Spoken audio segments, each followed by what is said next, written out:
umrah yang buat aku rasa bersalah. Tahun lepas mak saya nak pergi umrah. Lepas tu dia ajak saya jugalah. Mak dia tak berani nak pergi mana-mana seorang diri. Mesti saya kena ada juga. So mak sponsor saya. Sebenarnya saya ni tak pernah keluar dari Malaysia, termasuklah mak. Almaklumlah, kami ni orang kampung dengan kehidupan yang sangat sederhana. Nak pergi mana-mana pun tak pernah ada dalam minda, melainkan ada urusan. Kami pergi umrah ni pun ngam-ngam dengan duit 20,000 peninggalan arwah ayah sebab mak rasa nak sangat pergi. Lagipun mak pun dah tua, nak tunggu panggilan haji pun tak kunjung tiba. Untuk pengetahuan semua, mak saya tak tahu membaca, tak tahu menulis, mak tak pernah sekolah. Jadi mak sangat bergantung dengan saya dan sangat takut masa nak pergi tu. Masa nak naik flight tu, memandangkan saya pun tak pernah naik kapal, saya memang ikut arahan mutawif saja.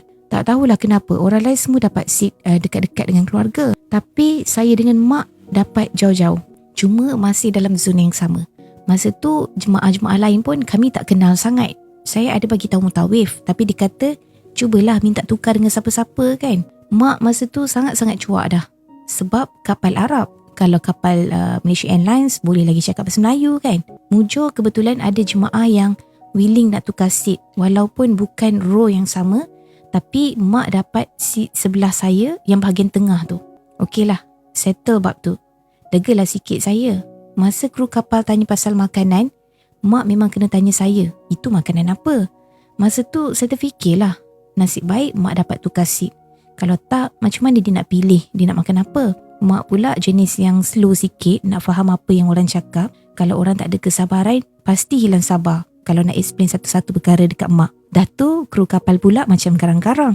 Minta air pun, dia kata nanti. Tapi tak bagi pun. Mujur juga saya tahu English sikit-sikit, so dapatlah bantu-bantu mak sikit. Kalau tak, mesti saya pun akan blur juga.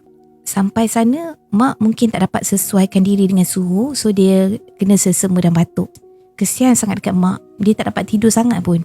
Tapi Alhamdulillah dapat juga kami buat umrah 4 kali. Walaupun mak kerap kena pergi tandas kat Mekah tu, tahu-tahulah kan, semua jauh-jauh. Dah tu, keluar pintu tu, tak dapat masuk dah pintu yang sama. Rasa struggle juga time tu dengan nak pimpin mak berjalan lagi sebab mak berjalan dengan sangat perlahan. Mujurlah masa umrah yang pertama, Allah bantu saya supaya saya ingat setiap jalan-jalan tu. Lagipun hotel kami jauh juga. Masa umrah yang pertama, mutawif walaupun jalan sekali, tapi sebab mak lambat kan, jadi kami memang tertinggal lah. Masa nak sa'i pula, saya memang tak pasti arah ke mana. Tapi Alhamdulillah jumpa. Dan lepas tu, hari-hari berikutnya, saya pergi sendiri dengan mak. Sebab kesian dekat jemaah lain nak kena tunggu mak. Masa tu saya perhati segala pintu dan tandas untuk kemudahan mak. Mak agak lemah dekat sana. Saya memang tak fokus umrah sangat pun sebenarnya. Hanya fikirkan keselamatan dan keselesaan mak je. Tak henti-henti saya mohon ampun dari Allah dan bantuan dari Allah. Dekat Madinah pula, mak banyak dekat hotel je. Makan pun saya hantar dekat bilik.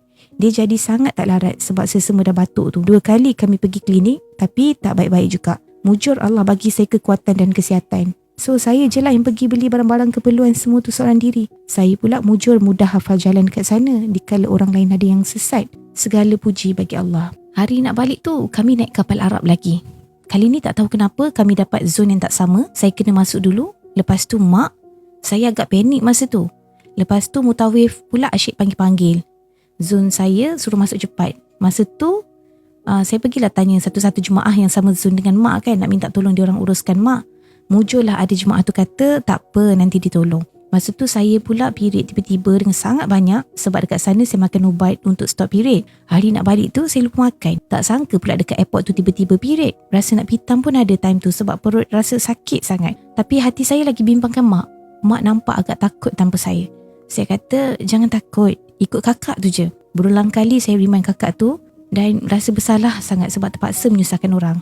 Dalam kapal pula kan saya masuk dulu. Jadi hati saya berdebar-debar je, kenapa lah mak tak masuk lagi. Seat saya pula agak jauh ke belakang. Seat sebelah saya semua jemaah grup saya. Tapi nak tukar, diorang dah sebelah-sebelah family sendiri kan. So diorang tak nak tukar. Masa tu ada satu jemaah ni cakap, kenapa tak minta seat sebelah-sebelah? Saya tanyalah nak minta macam mana. Bukan ke tiket kapal semua ustaz yang urus. Dia kata masa check-in luggage tu boleh cakap nak seat sebelah. Cakaplah satu family. Demi Allah saya memang tak tahu pun. Patutlah ramai yang duduk dekat-dekat dengan family. So saya tanyalah mutawif tu.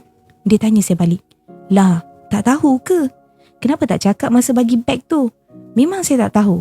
Kalau tak, mesti saya dah minta. Masa tu hati rasa sebab juga, tapi saya kuatkan hati, fikir ini ujian. Ustaz cuma cakap, tak apa, duduk je mana pun, nak balik dah pun kan. Saya diam je lah. Orang takkan faham kerisauan kita. Mak saya ni istimewa, dia tak macam orang lain. Masa tu nampak mak masuk, terkulat-kulat jugalah dia cari seat. Kakak tu pun tak nampak ke mana dah.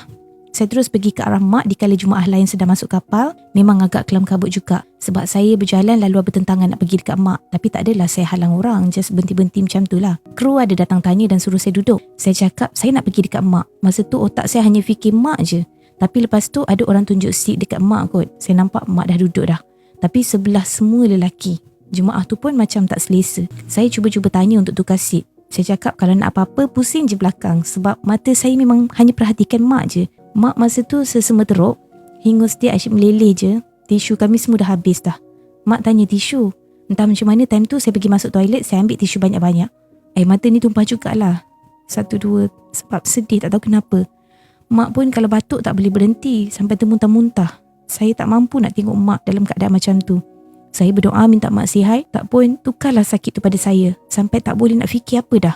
Lepas tu orang suruh saya duduk.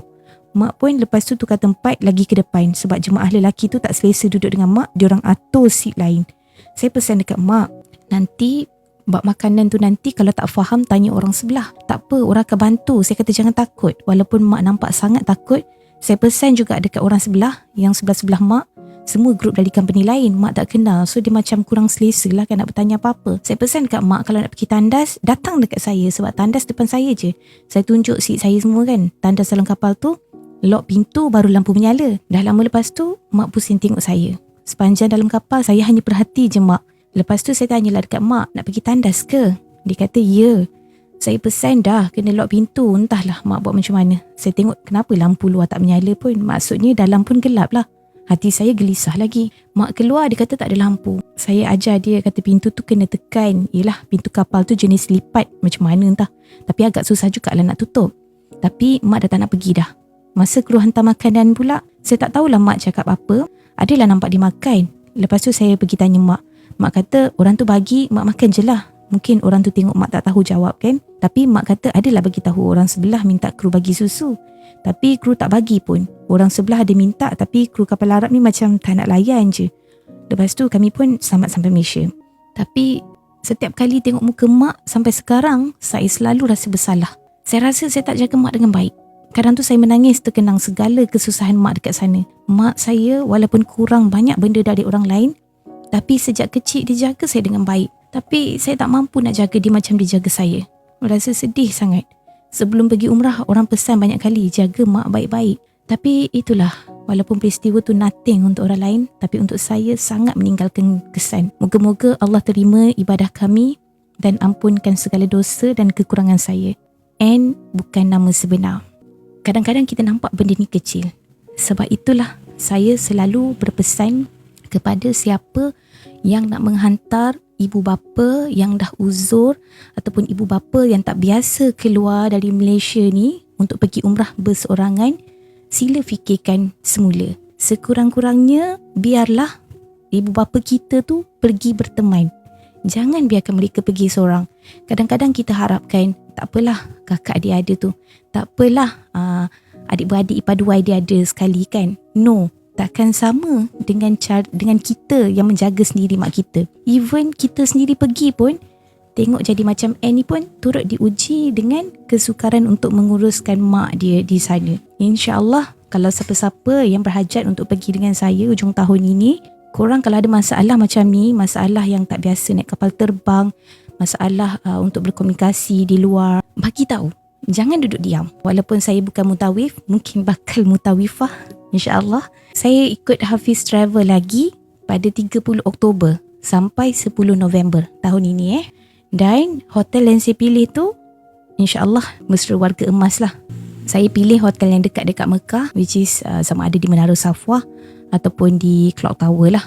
Either one kan, di mana-mana yang available pada waktu itulah. Tambang kalau yang package saya ni untuk bilik berempat 8750, 50 meter dekat Mekah, Madinah dalam 150 meter macam tu lah.